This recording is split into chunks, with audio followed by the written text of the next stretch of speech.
when I give children this non-judgmental space,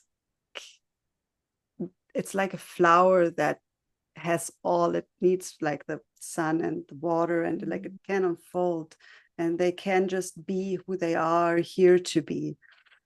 And so my tip is to really get this self-love piece, right?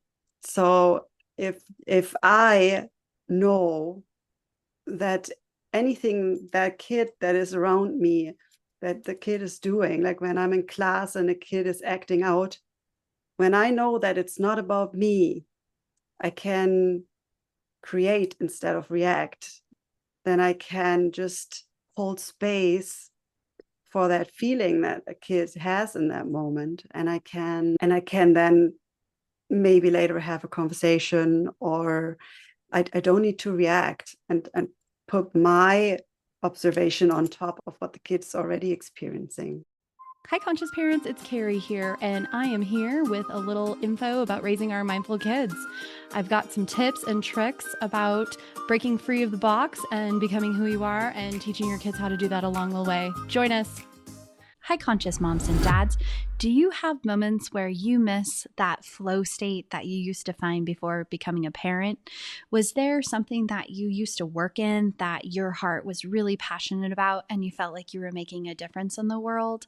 You can join us with a free guided meditation available in the show notes to help you rediscover your passion in life. Hi there, and welcome back. I have a treat for you guys.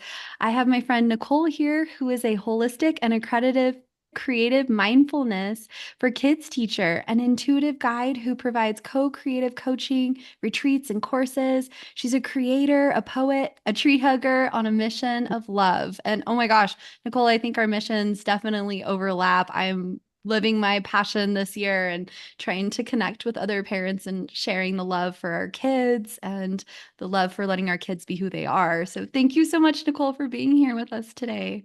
Thank you, Carrie, for inviting me. I feel very honored to be here, and thank you so much for all your work. Yes, I'm so It's, excited to have you on. I've been me too. following along on your Instagram, and I feel like some of the pieces we really connect with, these mindful pieces for our kids, and we both were teachers. And I guess, I don't know if you would say you're sensitive as well, but just sensitive people working with sensitive kids and trying to help them find their gifts. What would you say about the mindful pieces? How did you end up in this area? Ooh, how did I end up in this area? Somehow this area found me, I'd say. Yeah. And I guess it started with my body not working properly anymore. I had an inflammation in my intestine. I had to slow down. Mm.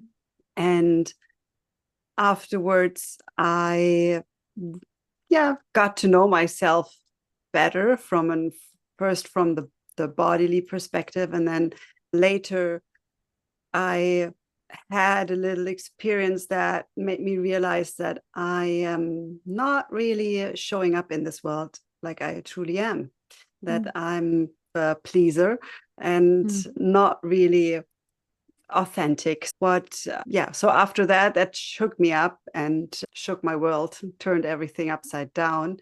And I dove deeper into the question of who am I? Who am I beyond all my labels? And and I think on this way, I gathered some labels, some other labels, but it's different now. That's wonderful. I love that you've just followed along with your body and your heart and your intuition and where you needed to be in your journey, and how you're finding this piece of who you are along the way. That sounds like where I've been driven and been following along with being a parent is for me, or for you being an educator, being a human, Mhm. all these pieces. So I think there's a huge part you mentioned with nature too. What are your thoughts on mindfulness in nature and what we can bring for kids and other humans? Nature's interesting. I always enjoyed nature very much, although I think I somehow lost the connection in my adulthood somehow. And then I can say that, yeah, Ireland, my first visit to Ireland actually brought me back to that deep connection of nature. I think the wild and raw nature of Ireland made me realize I need to be more in nature. And I think it is somehow connected as we find the nature of who we are. We are searching more for being in nature and being one with nature. I think it somehow correlates. For me, it does. So when I was unaware of what was going on in this world, I was in nature, but not part of nature. And now it's when I go into nature, I'm more part of nature. And I think that's very interesting. And I see that in the kids. And sometimes I wonder when it gets lost. Like just the other week, I hosted a camp, and then a kid was pulling at a tree, and I told the kid like, hey, stop that, you're hurting the tree. And then the kid was like, what, the tree doesn't live.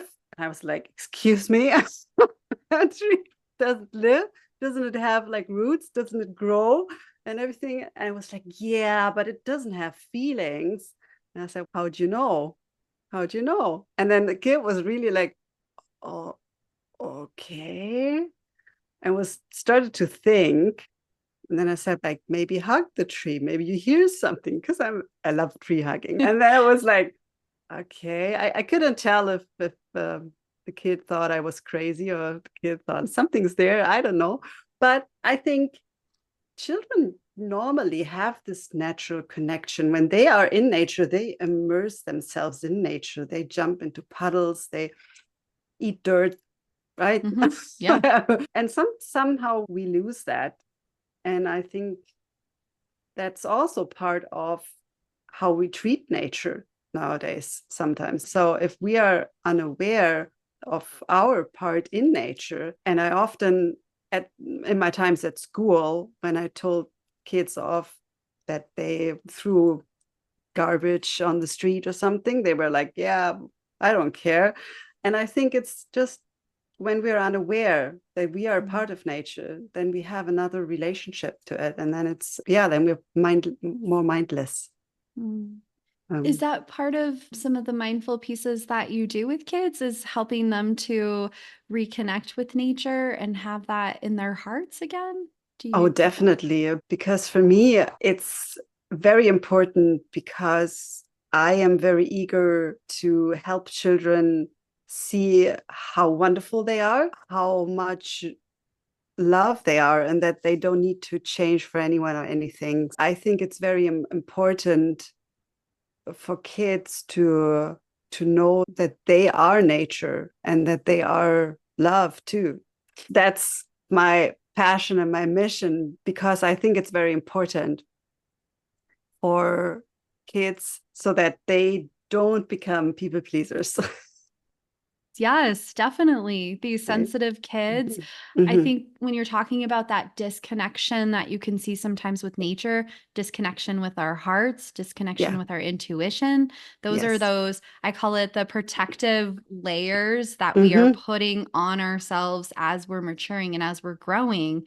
And Yeah. it's been my passion this year. It's become my passion even more as the year goes on and on. It's like stronger boiling inside me to Yeah. help our kids grow Mm-hmm. and stay conscious and to Yeah. have less protective layers as we mature into adults. So we can connect with nature, we can connect with ourselves. We can hear our own passions when we're adults. We don't have to, like you and me, we don't have to go back to removing all those layers and Mm-hmm. healing to find Mm-hmm. ourselves again. We're already there as we Yeah. become adults. So I I love love that. that you say stay conscious. I love that, because I really think kids are conscious already, and then somehow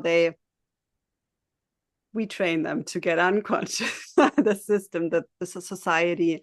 And I can only say that for myself. I had the most loving parents, the most caring parents. I had a wonderful, beautiful childhood. My mom did everything she could. She was the kindergarten teacher, and she stayed at home for us three kids till my sister was 17 or something. So very long, and I grew up very, very loved and cared for. And still, I became a people pleaser, and still, I had like years of therapy because I had so much to unravel.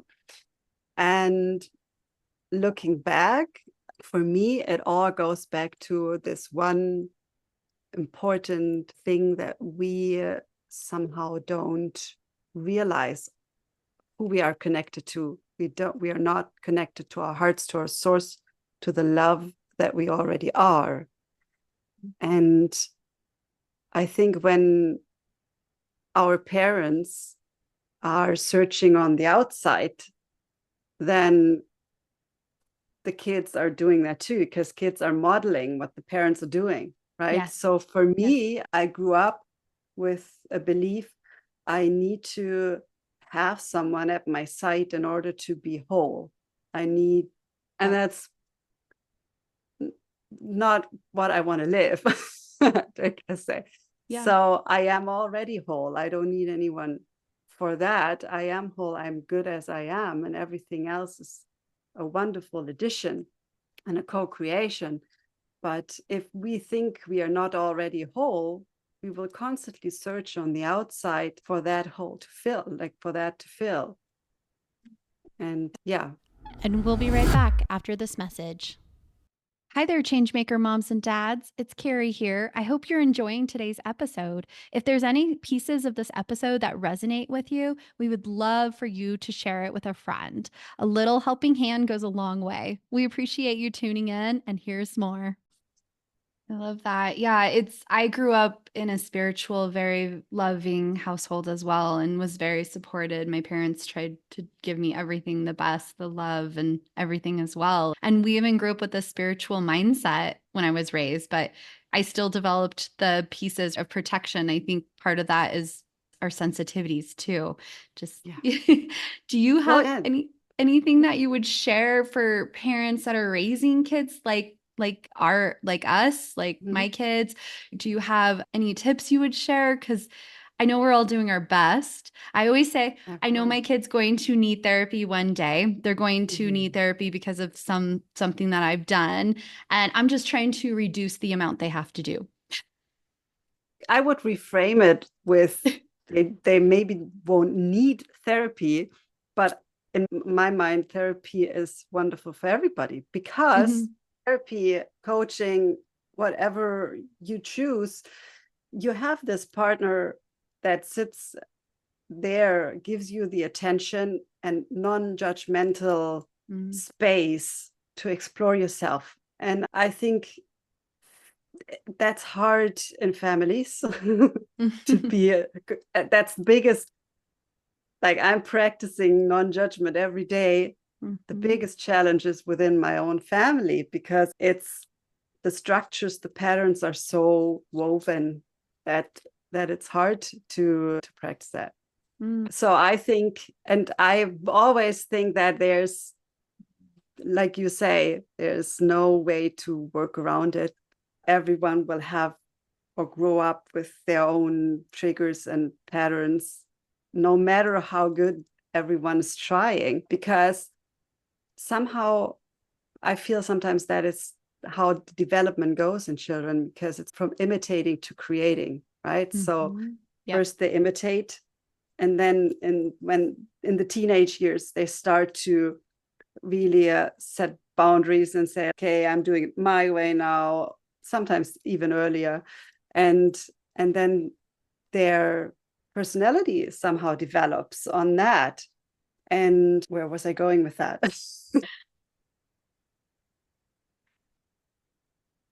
Yes. You were asking. Teenagers are developing their own personalities, and they're coming into their own. They're not copying what they see their parents doing. They're starting to develop their own. Or they're copying then what their peer group is doing, which is not always good. That's why it's so important to see which peer group they are in. So I think Gabor Mate has very interesting material on that one. But what I have discovered during my times as a teacher too, that when I give children this non-judgmental space, it's like a flower that has all it needs, like the sun and the water, and like it can unfold and they can just be who they are here to be. And so my tip is to really get this self-love piece, right? So if I know that anything that kid that is around me, that the kid is doing, like when I'm in class and a kid is acting out, when I know that it's not about me, I can create instead of react. Then I can just hold space for that feeling that a kid has in that moment. And I can then maybe later have a conversation, or I don't need to react and put my observation on top of what the kid's already experiencing. Yes. I love that. I think there's so much emotion that the kids can pick up from our reactions. Yes. My husband and I, we have very spirited kids in our house, or two. We have a 9-year-old daughter, or 9-year-old son, and a 6-year-old daughter. And they're both very highly sensitive, very spiritual, very spirited. And so even just if my daughter accidentally knocks over a cup and my husband wants to have this reaction, I've tried to help him, like, let's calm it down. She's not doing it on purpose. It's just an accident. Because her reaction to his reaction, you can just see it in her body, like, oh, I shouldn't have done that. Or you could just see this feeling of like self-loathing almost, even when she's 6. So I agree with you. There's so much. And even if they're in a moment where we need to correct them, I've always, sometimes if you're gentle several times, sometimes it almost wants to erupt, right? Yeah, we're all humans, right? And I think that's what I mean with the self-love piece. The most important thing is that we don't beat up on ourselves then, because what happens is when we react and we didn't want to react, let's say we react in a way, we shout at children, something happens sometimes, then when we start to beat up on ourselves for doing that, our energy level lowers and we spiral down to shame and guilt. And the kid picks up on that as well, because we are in interaction, right? And then the situation mostly gets worse. And when we are honestly communicating, and I think to be vulnerable as an adult in front of a child is working magic. So I use that in my classroom so often that when I knew I was in a state where let's say I was, I don't know, something happened, my cat was ill, I was upset or something, and I said to the children, hey, in case I get upset, it's not about you, it's me. I have a hard time right now. And I know that is not easy for people, because we're trained, especially as teachers or as role models, to have it all together all the time. But I think this humanness is especially what the kids need to see, because then when next time they act out, they can reflect on their own behavior too and say, okay, I was just upset, and it's okay to be upset sometimes, right? And so the correction after, I think, is very important too. And I read that in a book. It was called Nobody's Broken. Really good book by Luce Gordon, I think. Okay. Really good book. And she described a situation where she said, let's say a kid runs on the street and goes into fight, flight, freeze, because it doesn't, the car is coming, car is approaching, and the kid, let's say worst case, it freezes. And the parent goes after the kid, drags it down the street and shouts at the kid, because the parent is in arousal and in fear, right? So naturally. And she says in the book, if they just go about the situation and don't talk about it anymore, this kid will have trauma from this from this moment, because it's things, oh, I was in a dangerous situation and I did something wrong. Mm-hmm. And if the mother afterwards says, hey, I'm sorry, we're okay now, we're both safe, I just shouted because I felt really, no, I was worried about you, and explains it to the child, then the child can process this differently. And I think that's why it's so important to be just human, just honest and self-reflecting and modeling. If we want kids to be different, we need to be different first. Yes. So And I love that because I think so often it's important to share with parents like the power of listening, the power of our words. I love that you had mentioned yeah, that. And also our actions, using yeah. that as an example for our kids and what it can do for our kids to see that we're human as well. I love that you touched on the piece with the teachers, because I always talk about a parent perspective of being real, showing them how sometimes we have moments that we work through as well. I Yeah. even use examples with my kids, like my energy was here, now mom's energy is here. So we need to give mom a little, like a few minutes where we play on our own, and then we can come back together. So I love thinking about that in the classroom, because in the classroom, it might not always be so open. No, especially we have this old belief that teachers have to know everything.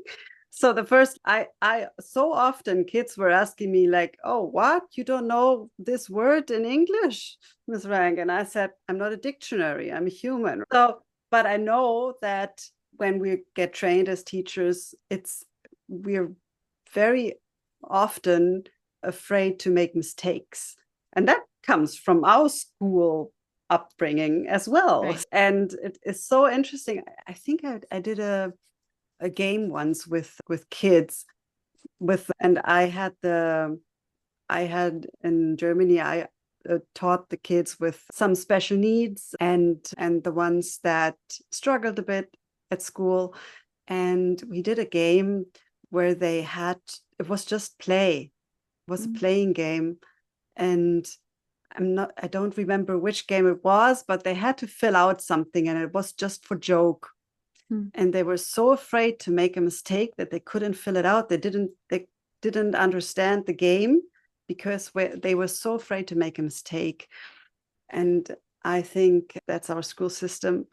And it's still very much highlighting mistakes and very less highlighting the wins.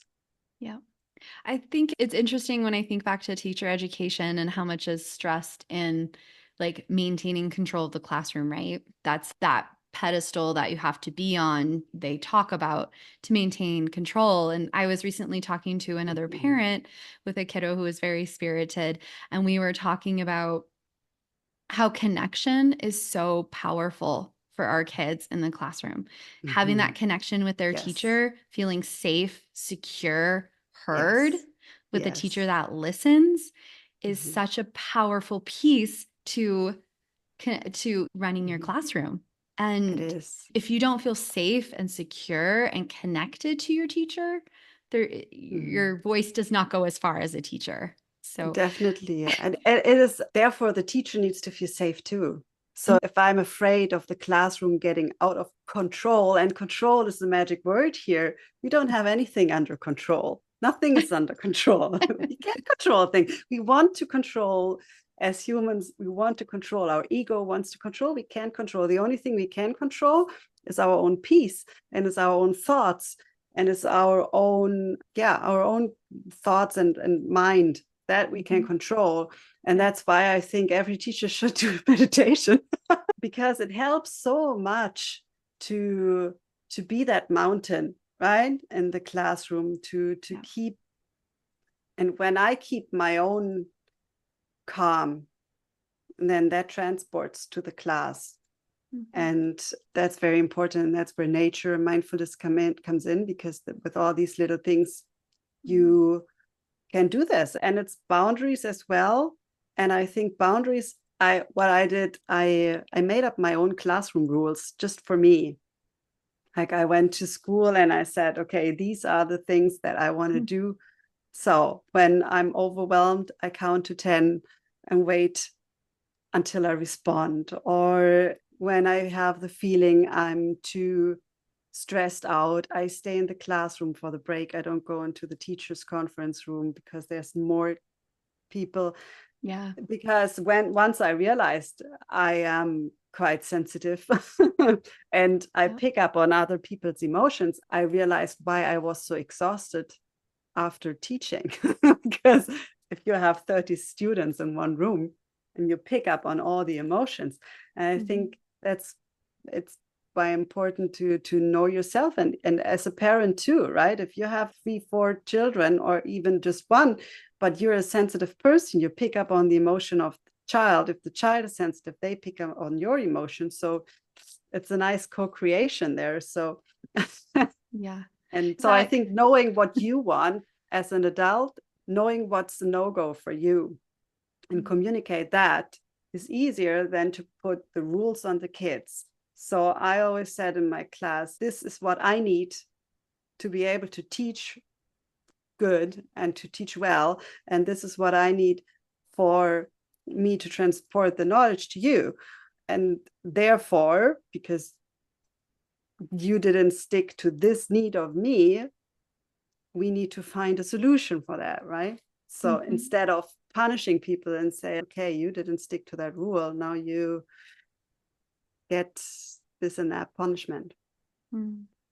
Yeah, I think I love that. And I think you can translate that to parenting so easily. I've had to acknowledge being a sensitive parent myself, needing to count to 10 before reacting myself, needing mom needs a minute to step out, or even if they break a major rule, saying like, we're going to discuss this later. When I've calmed down, when they've calmed down, I'm not going to say like, you're going to lose this toy right now. That's not how it works for me. It doesn't work best for my kids in that moment. So I love those pieces. I have a question for you as far as for parents having sensitive kids. You and I had spoken about how labels help us to understand ourselves and help us to understand our children. Like I keep saying, I have spirited kids, I have sensitive kids, and I have they're gifted too. So they're in the neurodiverse pieces, which I know. And my son has really connected with the neurodiverse piece. I'm neurodiverse. This helps me. My brain thinks differently. And he's really, that's helped him because he wants to understand why he may not think the same as everybody else. So it's this balancing act, right? Like we want to know why we're different, why we're special, why maybe sometimes things are harder for us. We don't want to label it because we don't want to only identify with that. So it's this balancing act, but also as a parent, I like to communicate to the teachers that there's certain pieces. Maybe my daughter runs more nervous about certain things, and the transition into school makes her very hypersensitive, right? That coming in as a 6-year-old in a new classroom with a new teacher and all new kids. It's only one kid she had from last year. So trying to figure out, what would you say to parents in communicating with their teachers? What are some thoughts? That's interesting. Because I think there's a kind of a reaction chain going on at school, because there's the parent with their own experience of school. There's the teacher with their own experience of school. And then there's the child with their own experience of school. And I always realize that the parents, oftentimes there's a hierarchy that depending on the person, but that people put on them. Like the parents had experience at school where they were maybe put down or had difficulties, they tend to look up to the teacher. And then in a conversation with the teacher, they go in the lower hierarchy, they go into that conversation. So the teacher gets into that fixing role, into the helper role automatically, right? And then there's an imbalance there. It's not a eye-to-eye conversation. On the other hand, it can be the other way around. If there's a lot of anger maybe towards the school system or something, then the parent can go into that conversation with a very, like, from a very high flared ego, trying to protect themselves, right? And then the teacher might get offended or might try to defend themselves. So I think in conversation with each other, non-judgment is, again, the biggest and the most important thing. So and I think we can approach that from both sides. If I'm a teacher, I can try and give the parent a non-judgmental approach and say, okay, and then there's nonviolent communication, Marshall Rosenberg, that you could do. You can say, I observed that and that in the kid, that seems to be hard. And then I observed that it is oftentimes it's less a co-creation between teacher and parent and child. It's either the teacher tells the parents what to do, the parents tell the child what to do, or teacher and parent gang up on the child, which is hard too for the child. So I think I've often found it very important to include the child into the conversation as well, because then it doesn't get the feeling of someone is talking about me. They are not plotting something and I can't be who I am. And it's also a dance because it's an old school system. The school system is very old. It hasn't changed.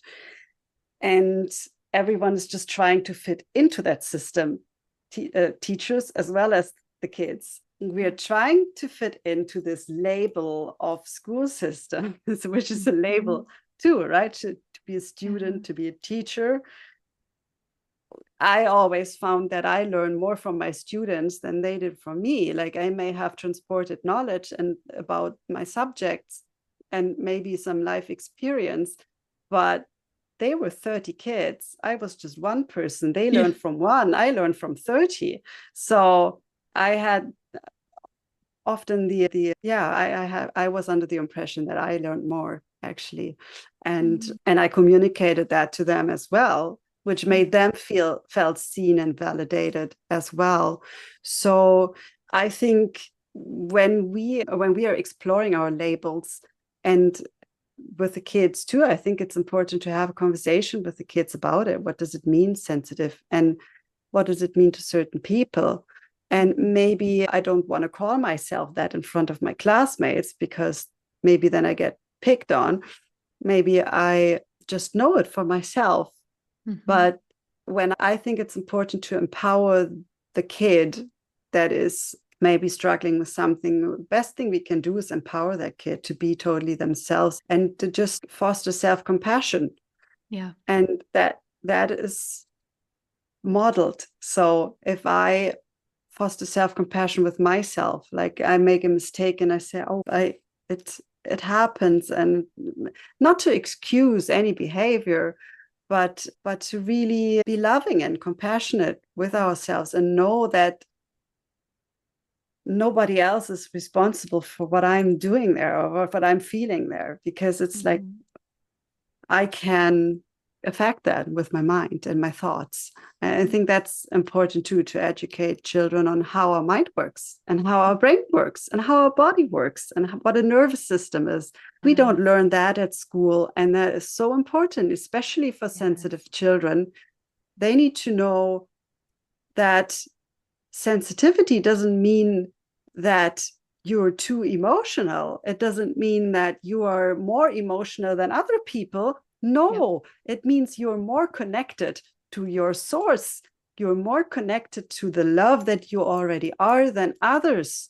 And that's an advantage. It's just the others are afraid of that, because then they need to look into themselves or realize that they can't mold you how they want to have you. Why is it so hard to be authentic? Because you're upsetting people with that. It's every recovering people pleaser knows the nervous system is raging once you say no to someone. It's no. Oh. And then what you do is you soothe your nervous system because you know how to.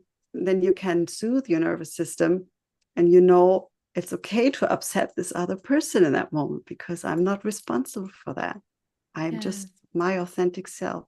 But it's not easy. And I think the more support we have in that, we have people who say, that's right. You are right as you are. We just love everyone up. When Yeah. you say, what does it mean to love someone up? I think it's loving up the scale, right? So the emotional Mm, scale, I don't know if you're familiar with that. So yeah. the emotional scale, you have like bliss, love, peace at the highest, and then powerlessness at the lowest. You love someone up just means you take them as they are unconditionally with all their emotions. And when I grew up, my mom wasn't comfortable with all my emotions. And that Mm, yeah. was where I felt I was wrong.